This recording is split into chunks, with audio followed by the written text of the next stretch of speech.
Tapi secara batiniah mereka a'ma, buta. Di dalam ayat lain itu disebutkan, kamu tidak bisa Muhammad membuat orang yang buta itu bisa melihat. Gitu. Yang dimaksud apa? Ya, kamu tidak bisa tahdiman ahbabta. Kamu tidak bisa memberi hidayah. Bahkan kepada orang yang kau sayangi pun tidak bisa. Karena hidayah itu mayyadillahu fala mudhillalah wa mayyudlilhu fala hadiyalah. Kalau Allah sudah memang saking duableknya orang, sudah bebalnya orang tidak mau menerima pelajaran, ya sama Allah, ya sudah kamu minta sesat ya disesatkan sekalian, maka tidak ada yang bisa ngasih hidayah. Demikian pula sesesat apapun, tapi kalau dia kemudian berusaha berpikir melalui albabnya, yakni orang-orang yang ulul albab, lalu Allah memberi hidayah, orang tidak bisa menyesatkan lagi.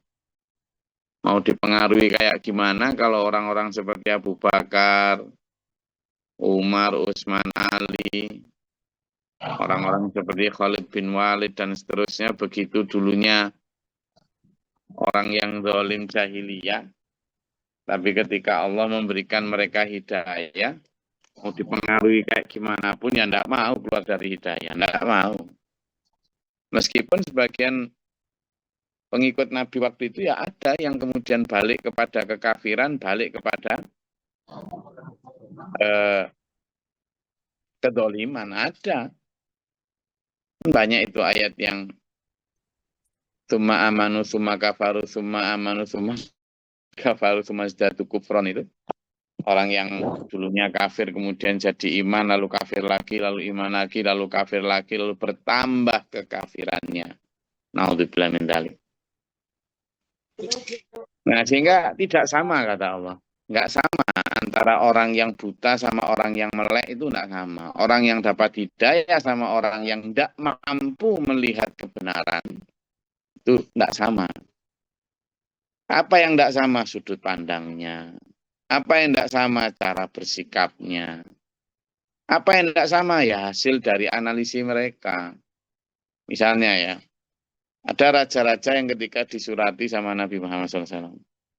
Ada raja-raja yang langsung memandang, kamu siapa nyurati aku? Kurang ajar. Apalagi dilihat isinya, masuklah ke dalam Islam. Padahal mereka sudah punya agama-agama nenek moyangnya. Disobek suratnya Nabi Muhammad itu. Dirobek-robek. Ketika Rasulullah mendengar bahwa suratnya dirobek-robek, maka Rasulullah cuma, ya kerajaannya nanti akan dirobek-robek sama Allah. Beneran memang. Berapa ratus tahun kemudian, kerajaannya terpecah, hancur, lebur karena perang saudara.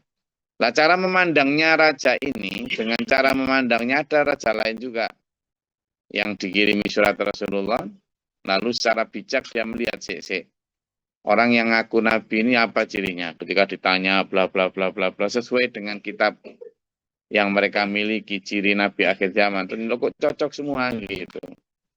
Nah, cara mandangnya dia, andaikan bukan karena aku memegang kekuasaan, sekarang juga aku akan ke tempatmu dan menjadi pengikutnya. Itu. Dia tidak langsung menjadi pengikut, tapi dia membenarkan.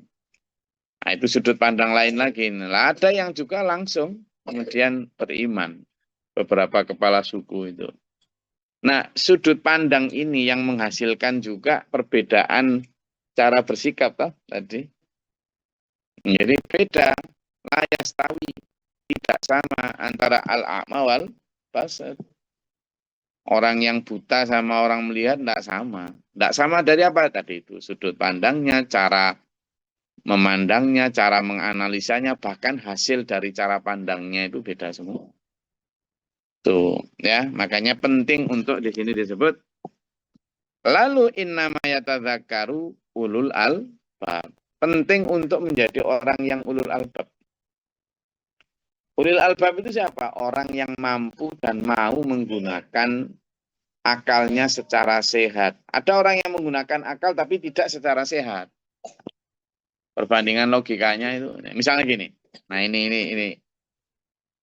ini juga mirip-mirip tapi nggak mirip ya. Misalnya gini. Masih melek ya. Nah, gini, di SPMA itulah ada namanya 3 proyek besar ya. Nah, proyek besar yang ketiga itulah menanamkan keyakinan dunia akhirat. Nah, satu di antara analogi yang dipakai oleh Pak Guru Mokhtar dalam mengajarkan itulah seperti pisang terdiri dari kulit dan isi. Kulit adalah kehidupan dunia, isi adalah kehidupan akhirat. Kulit dan isi sama-sama penting. Kulit penting untuk menutupi isi agar terjaga kesehatan, kebersihan, kemurniannya. Isi penting karena yang dimakan isi. Tapi sepenting-pentingnya kulit, kan sama-sama penting kan tadi. Lebih penting isi. Kenapa? Karena isi yang dimakan. Kulit nanti akan tetap dibuang. Dunia dan akhirat juga sama. Dunia penting, akhirat juga penting. Dunia penting karena kita nggak bisa ke akhirat kecuali lewat dunia. Dunia penting karena kita nyari sangu untuk akhirat juga di dunia. Tapi sepenting-pentingnya dunia, kita paling di sini 80 tahun. Tapi di akhirat selamanya. Maka sepenting-pentingnya kulit atau dunia, lebih penting akhirat. Karena di akhirat selamanya. Kan gitu kita itu. Nah ini sekarang ada. Orang mengatakan dunia nggak penting. Dunia itu penting. Akhirat ya penting. Sama-sama penting dunia akhirat itu. Tapi bagaimanapun juga sebenarnya dibanding akhirat lebih penting dunia. Gitu sekarang itu. Kenapa? Ya karena kita nyari apa? Segalanya akhirat itu ditentukan oleh dunia. Jadi bagaimanapun lebih penting dunia. Nah ini kan mirip gitu. Sudut pandangnya beda. Memang penting dunia ini. Tapi justru kepentingan akhirat itu memang ditentukan ketika kita di dunia. Tapi bukan berarti kemudian lebih penting dunia daripada akhirat. Itu hanya urutan persinggahan saja bahwa akhirat itu the final destination. Tapi justru the final destination ini yang sangat sangat utama. Nah, cara melihat sudut pandang gitu kan kayak mirip padahal sangat berbeda nanti. Begitu ditekankan dunia yang terpenting, itu yang kemudian akhirnya nggak mikir yang sana. Akhirnya sibuk di kulit pisangnya saja, nggak pernah nyentuh isinya. Itu yang dilus-lus kulitnya aja. Nah, yang itu yang tadi saya sebutkan sebagai cara melihat itu sangat menentukan bagaimana luaran atau hasil dari sikapnya itu. Jadi ulul albab itu di situ, menggunakan akalnya. Tapi kalau akalnya digunakan secara salah ya, akhirnya begitu tadi. Ini ada yang lagi viral itu misalnya ya. Ada orang yang katanya dia mengaku bahwa dia adalah cucu dari pendiri organisasi Islam besar di Indonesia. Cucunya masih tergolong cucu lah. Nah, kuliah di luar negeri, sekarang balik ke Indonesia, sekarang mengajarkan dan mengkampanyekan tentang kebebasan berpikir. Karena dulu dia mungkin kuliahnya di filsafat biasanya. Nah, itu kebebasan berpikir lah. Agama itu jangan sampai membelenggu kita. Kita ini bebas berbuat kayak gitulah intinya. Sampai nyampe Tuhan itu tidak penting lah. Aturan agama itu terlalu membelenggu, agama itu candu, ya kayak orang PKI zaman dulu kan gitu. Pokoknya intinya menjauhkan dari dogma-dogma. Sebenarnya niatnya mungkin dia baik. Niatnya itu biar orang tidak jumut, yang tidak taklid buta. Tapi seringkali kemudian kebablasan sampai mengkritik tentang aturan Tuhan. Padahal akal itu harusnya digunakan seperti yang saya selalu bilang. Justru kemampuan akal kita itu untuk apa? Untuk mengagumi dan membenarkan aturan Tuhan. Nah, kemampuan kita untuk menemukan segala macam hikmah likuli syai'in hikmah, bahkan hal yang tidak masuk akal sekalipun, itu kita harus menemukan hikmah di balik itu apa ya kira-kira hikmahnya. Begitu. Bukan kemudian malah akal ulul albab lalu merasa ulul albab karena akal dipakai untuk menentang. Enggak, gitu loh. Jadi itu yang harusnya kita pahami bersama. Misalnya gini ya, ada satu teori baru yang sekarang disebut dengan biosentrisme. Biosentrisme. Itu sebuah teori tentang kuantum fisika. Ini saya nggak akan terangkan teorinya lebih dalam nanti daripada pagi-pagi pusing ya kan. Jadi ada teori namanya anu itu. Nanti pokoknya gak usah dihafalno wis yo ngono wae dimane rumit nanti. Ada teori baru yang dikembangkan oleh para fisikiawan. Itu namanya teori biosentrisme. Apa Mas Jun? Biosentrisme. Apa sentri apa tuh? Ayo coba Mas biosentrisme. Itu tentang bahwa sebenarnya orang mati itu tidak pernah benar-benar mati. Kematian itu sebenarnya hanya sebuah ilusi. Karena apa? Ini bukan tentang filsafat ini ilmu fisika ini. Jadi ilmu eksakta, bukan ilmu filsafat, bukan, atau ilmu yang sosial, bukan. Jadi para ahli fisika, termasuk fisika kuantum itu meneliti jasad orang, lalu memastikan bahwa sebenarnya ini media meneliti tentang gejala listrik kayak gitu-gitulah. Manusia ini kan sebenarnya tentang aliran listrik tuh. Ketika aliran listrik itu padam, maka mati kan gitu. Tapi sebenarnya aliran listrik itu ketika padam itu tidak benar-benar padam. Aliran listriknya itu tidak benar-benar hilang.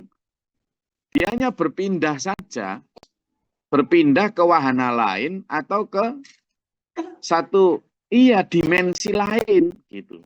Dia bilang begitu. Karena dia kan nggak bicara ruh ya, karena namanya ilmu pasti, ilmu eksakta gitu. Jadi coba nanti zaman Google teori biosentrisme. Dia akhirnya arahnya juga membenarkan bahwa manusia itu memang ketika kamu bilang amwatan bal ahya, mereka itu hidup. Nah, terkait dengan ini ketika misalnya kita menggunakan ulul albab, itu ke sana arahnya, bukan malah kemudian meragukan akhirat. Nah, ini orang-orang cerdas ini yang dimaksud ulul albab oleh Allah ini ya seperti yang tadi ini yang sekarang tentang mengembangkan teori biosentrisme dan fisika kuantum itu. Ke sana ulul albab itu bukan malah seolah-olah paling berotak lalu kemudian tak ada akhirat tuh ilusi bla bla bla. Loh, berarti memang masih, makanya ada satu pemahaman gini. Orang kalau belajar filsafat tapi masih dangkal, dia akan menjadi ateisme. Tapi kalau orang belajar filsafat secara dalam betul, dia akan menjadi teisme. Teisme itu berarti orang bertuhan. Tapi kalau lagi dangkal, terus kemudian sok berakal gitu, biasanya menjadi ateisme. Itu. Nah ini ya, jadi saya ajak sampean untuk berpikir ke arah bahwa akal itu digunakan justru untuk menemukan kebenaran-kebenaran Tuhan. Makanya coba di surat Ali Imran, ayo dibuka surat Ali Imran ayat 190. Oh.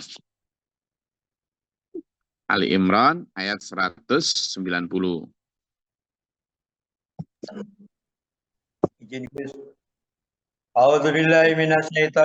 Bismillahirrahmanirrahim.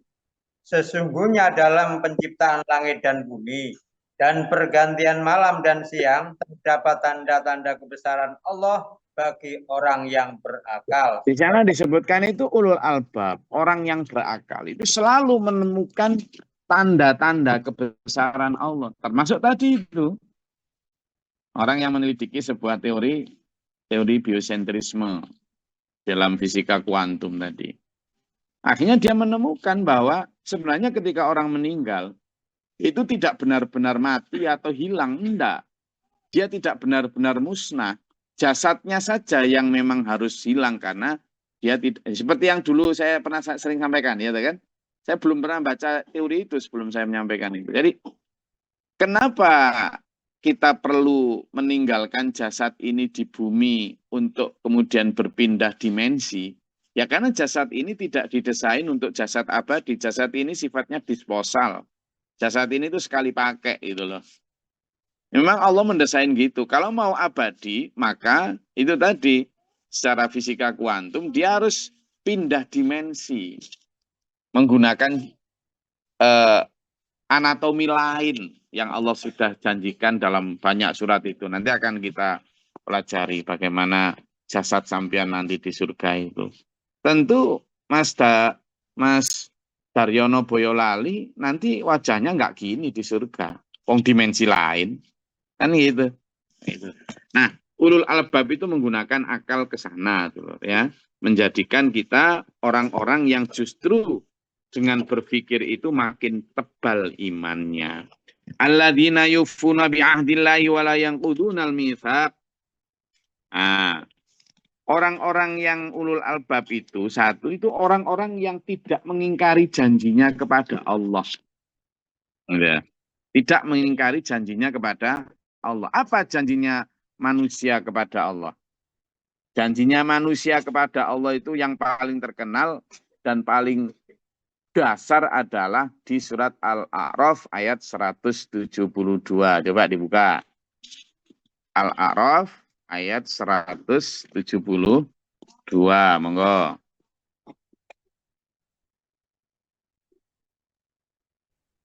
Ayo gantian, Sinten. Bismillahirrahmanirrahim. Dan ingatlah ketika Tuhanmu mengeluarkan dari sulbi atau tulang belakang anak cucu Adam, keturunan mereka, dan Allah mengambil kesaksian terhadap roh mereka, atau seraya berfirman, bukankah aku ini Tuhanmu? Mereka menjawab, betul, engkau Tuhan kami. Kami bersaksi. Kami lakukan yang demikian itu agar di hari kiamat kamu tidak mengatakan, sesungguhnya ketika itu kami lengah terhadap ini. Sadaqallahul azim. Dalam ayat itu tadi disebutkan, A'udzubillahi minasyaitonir rajim, ketika diambil perjanjian di situ. Diambil perjanjian memang antara manusia dan Allah. Apa perjanjiannya? Perjanjiannya adalah alastu birabbikum. Ketika masih di alam roh itu. Bukankah aku ini Tuhanmu? Artinya kamu janji nanti akan ketika lahir di dunia itu akan menuhankan aku. Akan memprioritaskan aku, akan taat padaku dan menjadikan aturanku sebagai dasar utama hidupmu. Kan gitu itu maknanya. Lalu semua kita ini, roh-roh kita ini, sebelum ditiupkan ke rahim ibu itu, bilang, bala. Semua bilang, bala syahidnya. Nggih Gusti, kami bersaksi, kami apa? Berjanji. Itulah. Jadi ingatlah ketika Tuhanmu mengeluarkan dari sulbi tulang belakang Adam, keturunan Adam dan mengambil kesaksian terhadap roh. Kesaksian itu janji itu. Nah, maka kembali kepada ayat yang kita pelajari. Siapa orang ulul albab yang bisa percaya itu, yang tidak akma tapi yang basar? Siapa? Orang yang itu tadi menunaikan janjinya. Wala yang kudunal mitsaq, tidak mengingkari. Maka gimana prakteknya di dunia? Ya orang-orang yang sekarang ini teguh pada diperintah apa saja sama Allah ya taat. Gitu loh. Enggak kaum pikir-pikir. Sami'na wa ata'. Nah, dalam surat Al-Baqarah itu coba dilihat. Ya kan? Siapa orang-orang itu? Kita lihat nih surat Al-Baqarah. Ayo. Tapi panjang itu. Ya. Surat Al-Baqarah di ayat yang terakhir. Itu kan. Di satu surat ayat yang terakhir itu kan disebutkan. Orang-orang yang beriman adalah orang-orang yang ketika alladzina, orang-orang beriman itu selalu ketika berkata mereka tidaklah nufariqu baina ahadim mir rusuli wa qalu, mereka berkata sami'na wa ata'na. Kami mendengar, lalu kami taat. Itu, orang yang beriman begitu. Yang ayat 285 itu. Coba, ayo ayat 285 surat Al-Baqarah. Enggak.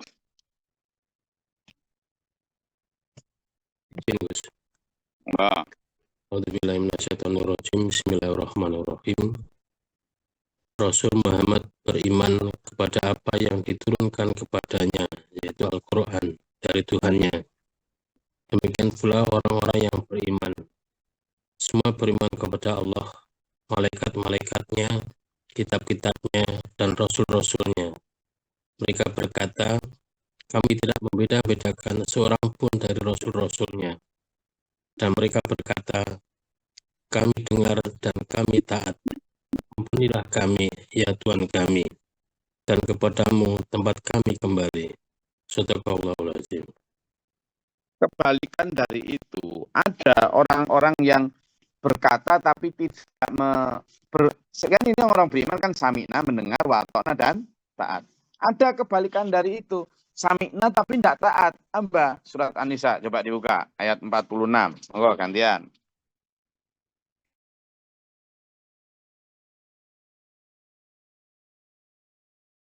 Gantian ya, siapa yang ketemu? Sami'na wa asoina.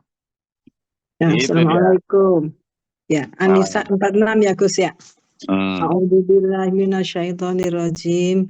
Bismillahirrahmanirrahim. Yaitu di antara orang-orang Yahudi yang mengubah perkataan dari tempat-tempatnya. Dan mereka berkata, kami mendengar, tapi kami tidak mau menurutinya.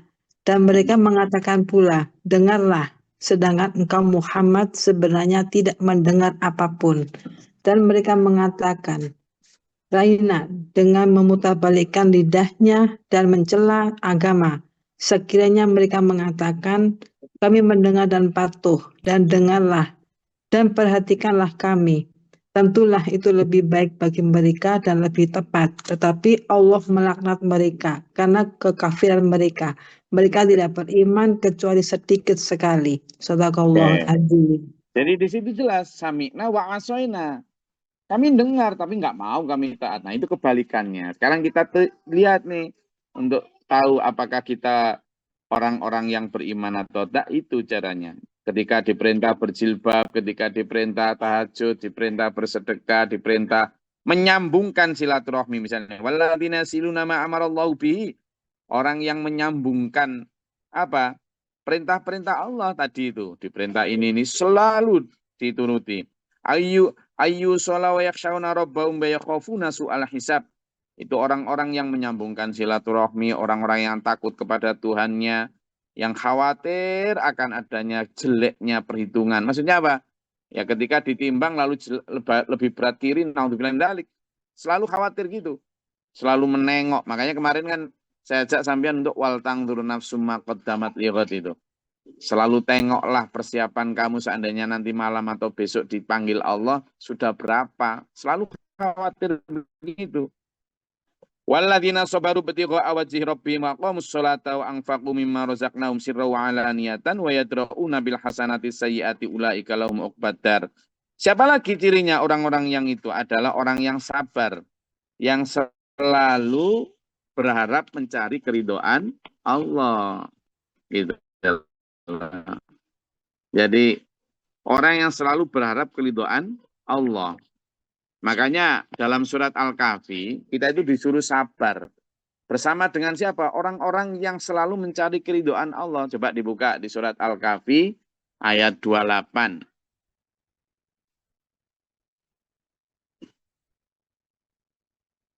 Al-Kahfi ayat 28. Gantian. Masih kuat duduk?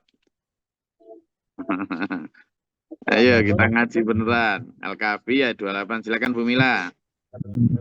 Bismillahirrahmanirrahim.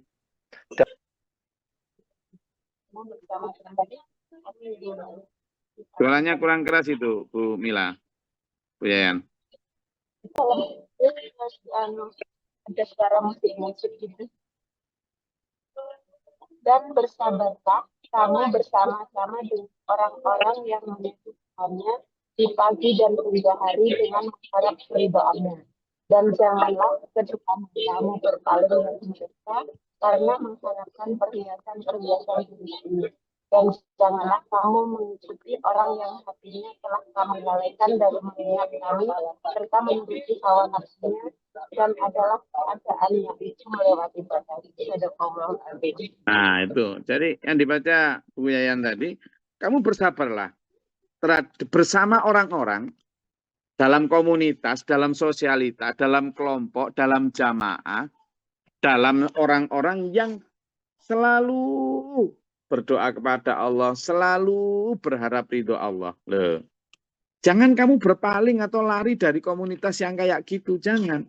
Apalagi larimu hanya karena kamu terpencut dengan kehidupan dunia. Itu orang-orang yang melampaui batas itu, jangan. Karena itu apa? Wasbir, sabaro kamu. Dirimu ajaan sabar. Ini sini wasbir nafsa kakaknya itu kepada Nabi Muhammad SAW itu. Sabaro Muhammad. Ma'alladzina yad'una rabbahum bil ghadati wal 'ashyi yuriduna wajhahu. Orang yang selalu banyak berdoa di siang malam, pagi maupun petang, hanya berharap ridho Allah. Dan jangan berpaling dari mereka. Nah itu. Ya. Jadi orang-orang yang ibtighu awajhi rabbihim wa aqamus sholata, menegakkan sholat, wa anfaqu mimma razaqnahum, selalu rajin menginfakkan hartanya. Tidak nunggu kaya. Punya 100.000 ya bersedekah 20.000, 25.000, 50.000. Jangan nunggu 100 juta. Iya kalau punya. Lah kalau enggak. Gitu kan. Sirran wa alaniyatan, baik sembunyi-sembunyi maupun terang-terangan. Kalau terang-terangan maupun sembunyi-sembunyi ada dalilnya. Mana yang baik antara terang-terangan dan sembunyi? Dua-duanya baik. Gitu ya. Jadi kalau kamu menampakkan sedekahmu gitu, itu baik. Tapi kalau kamu menyembunyikan gitu, maka itu lebih baik.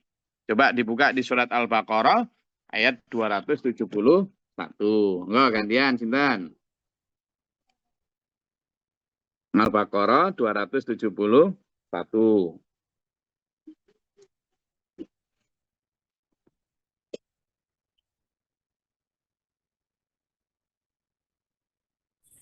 Jinkus. Oh. A'udzubillahi minasyaitonirrajim. Bismillahirrahmanirrahim. Jika kamu menampakkan sedekah-sedekahmu, maka itu baik. Dan jika kamu menyembunyikannya dan memberikannya kepada orang-orang fakir, maka itu lebih baik bagimu. Dan Allah akan menghapus bagian kesalahan-kesalahanmu. Dan Allah maha teliti terhadap apa yang kamu kerjakan. Astagfirullahal azim. Ya, jadi di ayat ini kita jelas bahwa kita diperintah Allah untuk bersedekah. Kalau kamu memang mampu menahan riakmu supaya nggak ada niat pengen dipuji, kamu tampakkan itu enggak apa-apa untuk pelajaran biar orang banyak ikut sedekah. Kalau kamu mampu menjaga diri, yakin. Tapi kalau nggak mampu, maka lebih baik kalau kamu apa? Apa? Sembunyikan, gitu ya. Nah, lanjut. Sirron wa yadrauna bil hasanati sayyi'ah, dan mereka apa? Mengikuti keburukan itu. Dia pernah melakukan keburukan, ditutup dengan kebaikan-kebaikan. Dalam salah satu hadis Rasulullah bersabda, "Wadbi'is sayyi'atal hasanata tamhuha." Itu artinya dari hadis riwayat Tirmidzi. Rasulullah bersabda, "Bismillahirrahmanirrahim, wadbi' sayyi'ata al hasanata tamhuha." Dan ikutilah keburukan itu dengan kebaikan. Niscaya kebaikan akan menutup semua keburukan tadi. Gitu ya. Jadi Allah memang perintah begitu. Itu dari hadis. Ulaika lahum uqbadar, mereka itulah orang-orang yang berkesudahan yang baik. Siapa? Nah, ini yang terpenting dulur dari ayat ini. Saya paling suka ayat ini itu ya. Mungkin besok akan kita perkuat lagi ya. Tadi surat An-Nisa tadi ayat berapa katanya Pak Bahrul tanya. Ayo siapa yang tadi baca surat An-Nisa tadi? Ayat 46 kalau salah ya.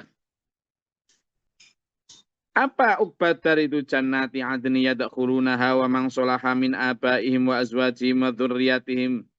Mereka itu Uqbadar itu apa sih dulur? Hasil yang terakhir yang baik itu adalah surga yang kita memasukinya bersama dengan bapak ibu kita, bersama dengan nenek moyang, kakek moyang juga boleh ya. Ya kan? Kenapa kok nenek moyang? Kenapa enggak kakek moyang? Ya kan? Wa azwajihim, pasangan bojo sampean lanang, bojo sampean perempuan, wa dzurriyyatihim, dan anak-anak sampean, cucu-cucu sampean. Le, dulur. Sebelum diakhiri, le. Ini kan ayolah dulur, wis tala. Sudahlah. Ini loh ambisi terbaik itu ini loh dulur. ketika kita masuk surga bersama dengan keluarga kita, kakek moyang kita, suami istri kita, anak-anak keturunan kita, ya Allah, memasuki surga bareng-bareng gitu loh dulur. Itu yang ayo kita jadikan harapan terbesar, harapan terbaik. Sampean misalnya rekreasi gitu ya, berlima, berenam, bersembilan sama saudara itu, ya itu enak gitu. Tapi kan sementara, sama pernah rekreasi terus berbulan-bulan di tempat itu kan enggak toh. Paling sehari 2 hari kita misalnya ini pantai indah gitu, sama lalu berada di hotel di dekat pantai itu. Sama kuat berapa hari di situ, nggak kangen pulang? Kuat berapa hari? Iya. Atau misalnya sampean di sini ada mall terbaru yang indah pemandangannya. Sama lalu rekreasi ke situ kuat berapa jam? Apalagi di situ jalan-jalan ngetutno bojo sing blonjo gak mari-mari gitu. Kuat berapa? Iya tuh. Ngeluh, Tapi yang dimaksud, ngeluh. Tapi yang dimaksud dengan ini dulur, Anda masuk surga itu forever, everlasting, abadan mukhalidan bersama anak, suami, istri, bapak, ibu. Sambil ini loh. Lalu kita menyaksikan wal malaikatu yadkhuluna alaihi min kulli bab. Malaikat pada sibuk berjaga di pintu-pintu keluar masuk untuk sibuk sekali melayani kita, sibuk sekali sambil begini dia. Para malaikat nih sambil mengucapkan di pintu-pintu surga itu. Kita masuk lalu diucapin, disalami itu sama malaikat. Salamun alaikum bima sobartum. Mas Juwarno, selamat sejahtera ya. Selamat kamu compang-camping dedel duel di dunia, nyampe sini berdarah-darah, terkelupas seluruh kulitmu, tapi kamu selamat atas kesabaran menjalani semua itu. Sekarang masuklah ke dalam surga. Untuk khuluha bisalamin aminin. Ada gitu. Jadi kamu udah salamun alaikum. Selamat sejahtera. Kenapa? Bima sobartum. Jadi fanikma uqbadar. Sekarang gini ya logikanya. Kalau di dunia ini kita enak-enakan, tidak pernah nerima ujian sulit, kita hidupnya ya nyari yang enak-enak, muda foya-foya, muda foya-foya, tua kaya raya, lalu dibikin pesta pora, terus ke surga, terus malaikat juga gitu, selamat atas kesabaranmu. Loh, kan nggak logis, gimana nggak ngapa-ngapain kok, nggak mau nerima ujian berat kok. Orang yang logisnya dikasih ucapan selamat kayak siapa? Selamat atas kesabaranmu. Ya yang dedel duel tadi toh. Yang siapa? Yang memilih jalan yang kanan, yang mendaki lagi sukar. Coba dilihat surat Al-Balad. Ayo, dilihat di surat Al-Balad ayat 9, 10, 11 itu. Nah, udah ketemu? Terakhir sebelum kita akhiri nih. Ayo.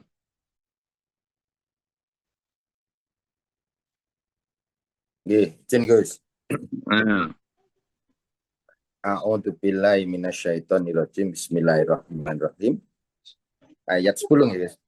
Ya. Dan kami telah menunjukkan kepadanya 2 jalan. Ayat 11 kebajikan dan kejahatan. Ayat 11. Tetapi dia tidak menempuh jalan mendaki dan sukar. Nah, ya coba lanjut.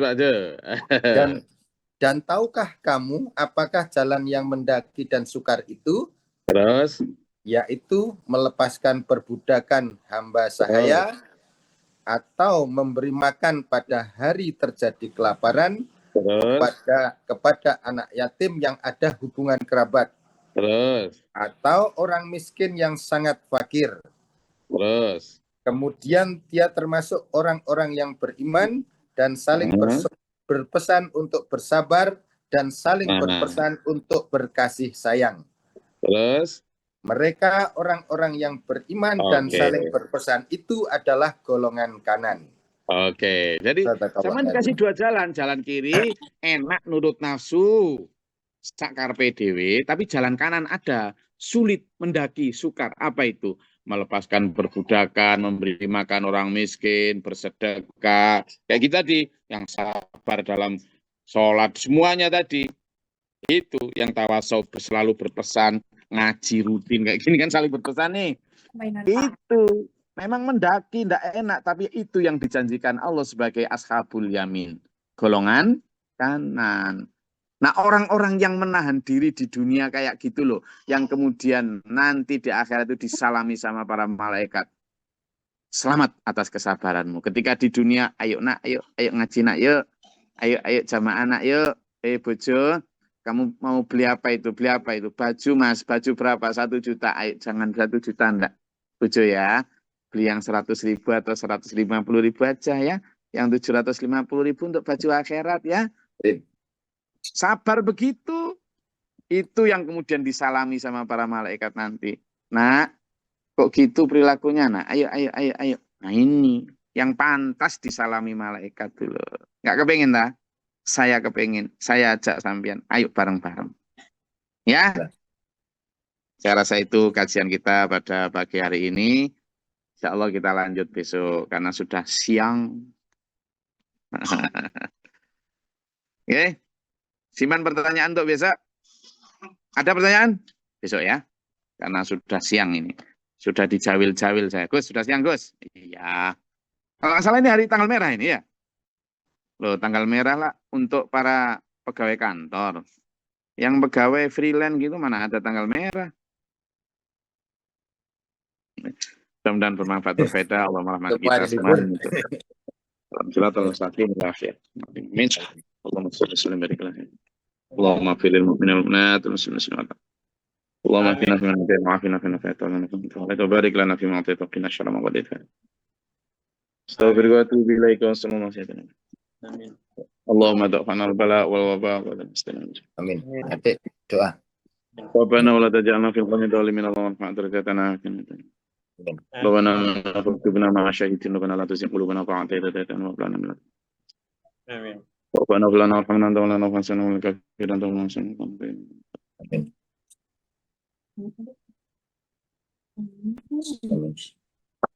Amin. Rabbi a'udzu bika min hamazati syaitan wa a'udzu bika rabbi yadurruna bi sirrin nasiyatin wa najana min Allah ta'ala nabi rahmatika Allahumma anzil alaina rahmatan wa taqatil amtar wa tatur.